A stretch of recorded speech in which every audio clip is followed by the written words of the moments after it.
Oh yes, it's Friday night and the sports show, and joined with Ellis Gelios, our resident expert on the English Premier League and A-League. And Ellis, we just had a little spot of dinner here at the Flow Studios, and we've brought a bit of it in to enjoy, but I'm enjoying your reports on EPL. Yes, and it's been quite the feast of football lately in England. We had Liverpool in a huge game this morning, one they really needed to win against Chelsea. They've been under so much pressure, particularly given their poor form as of the last couple of months. But Jurgen Klopp's men again failed him this morning, Mason Mount scoring the winner for Chelsea. This is significant, Flowman, in the fact that Liverpool will now struggle to make the top four. They are still only 4 points off, but they're in a real race with the likes of Chelsea and Leicester City to secure that last Champions League place, and it really means that they're going to have to put all their eggs in the one basket, which is winning the Champions League, and that is a very bold move to be taking. It is, and some other matches we've seen Sheffield United get over Aston Villa. Man United, now this is interesting because we always talk about Liverpool, Man United, and they're the two big clubs that always come up in our conversations, but Man United, they can't score a goal at the moment. They actually drew 0-0 with Crystal Palace in what might have been one of the most boring games in London that we've ever seen. You're not wrong at all, but in defence of Man United, they've also gone 3 games without conceding, so it depends whether you're a half glass full or half glass empty kind of person. Yeah, look, for Ole Gunnar Solskjaer, 100% there's some issues there. Really, the main talking point regarding Man United is that they're in this title race, but they're not really, because if they're not scoring in games, then how on earth are they going to put pressure on this dominant Man City side who could well go on and almost match their tally of 2017-18, the famous 100-point season? 100 points. Now, for those that are not educated in EPL, like myself, a 100-point season would be where you virtually win 90% of your games and maybe draw 3 or 4 and lose 1 or 2 games for the whole season. Here's Man City against Wolves. Now, this is at Manchester on their home deck. Wolves aren't too bad right now and have been really good in recent weeks. 4-1. And Man City, I can't remember since we've been covering this from the very early part of the season. We started this at Christmas time, if you remember, and just after Christmas on our first Friday night show, you gave a report to us when the season was kicking off. And at the time, it hasn't been many weeks since the start of the year that Man City have actually tasted a defeat. They've won every match in a row consistently, one after the other. They didn't start overly well, so I don't think anyone saw this coming, but put quite simply by the manager, Pep Guardiola, when questioned recently about how they just keep carrying on. He basically said, well, we are one of the highest spenders. We've got the ability to get any player that we want to suit our needs, and that's why we continually bang out these kinds of results and maintain the form that we're in. So I found that quite refreshing by the manager. It certainly is. Here's the table right now. Man City are 20 wins, 5 draws, 2 losses. Next is Man United, who are not going great at the moment. 14 wins, 9 draws, 4 losses. Now, that is unreal when you look at just now. There is 6 wins more to Man City than Man United, the second place side. Yes, and Man United fans will be very disgruntled at that because they are obviously massive rivals, particularly since the 2008 era when Manchester City were bought out by the City Football Group, obviously the richest football ownership group in the world. But Manchester United, they probably would have liked to have seized on this season as being somewhat of a premiership window, considering that they've been in and around the mark, but once again, it looks like it's going to go the way of their neighbours. All right, now let's talk about their neighbours now, going back to United again.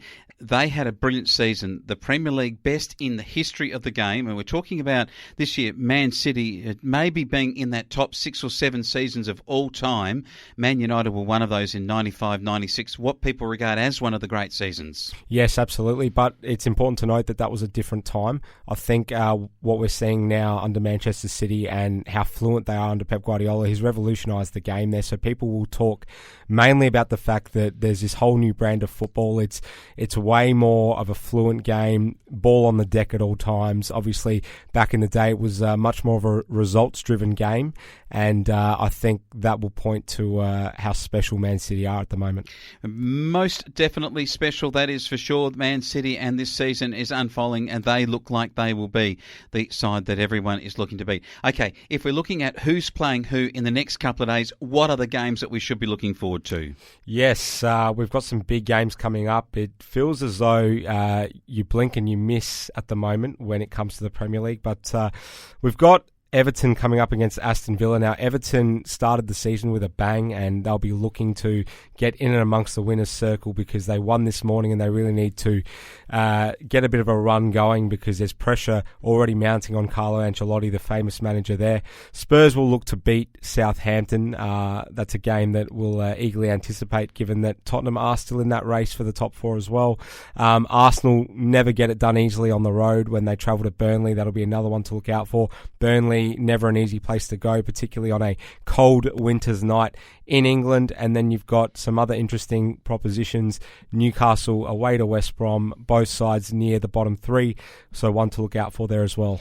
Excellent stuff. Let's go to A-League, and on the home front, this has been a really interesting week in A-League. And I think in your article that you're writing at Flow News 24, you talk about the two sides from Melbourne. Is there a changing of the guard? We've always talked about Victory being the side that's been there a long time. They've got a huge support base. Are we seeing them not the main team in Melbourne anymore?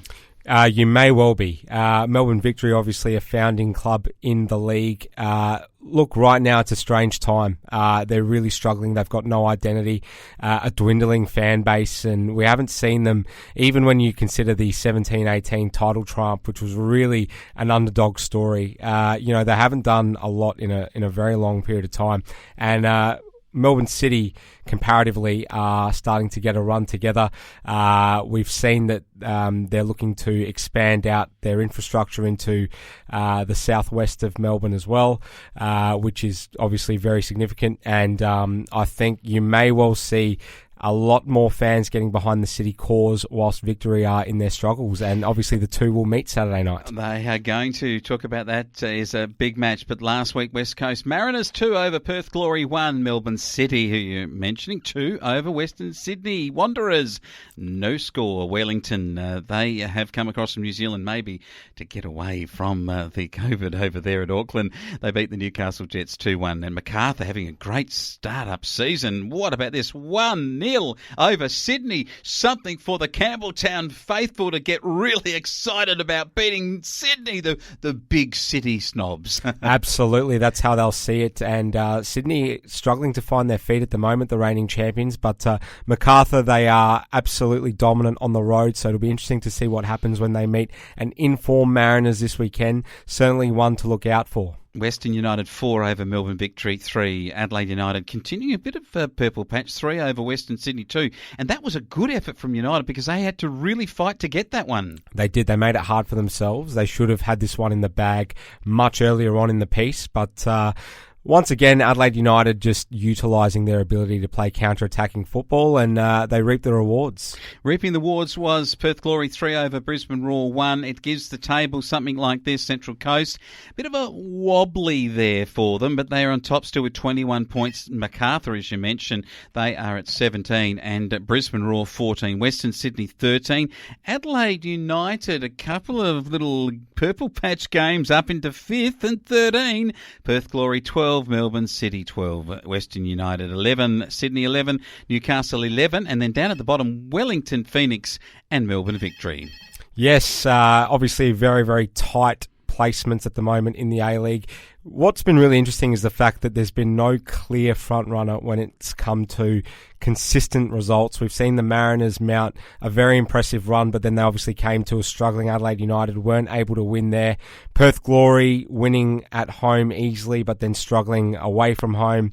And Brisbane Roar now in a really sour patch, having failed to impress in their last 3. So really, when you're looking at that table, you're struggling to see a club that's going to come away with this league like we have seen in the past, but it makes it interesting because we want to see that sort of inconsistency, and it's best for the neutrals. What about Newcastle Jets? They come to Adelaide, and the chance for United to really firm themselves up in the premiership race. This is going to be an absolute beauty. It will. We've obviously got the 3 South Australian boys, the young South Aussies playing at Newcastle, returning as one collective on their home patch tonight in Tete Yengi, Apostolos Stamatolopoulos and Valentino Yell. So hopefully if they put a good performance in tonight for the away side, Adelaide United may look to utilise their hometown connection and get them at the Reds next season. Oh, I tell you what about Victory and Melbourne in the big clash? It's Saturday. It is going to be an absolute beauty. And as you just mentioned before,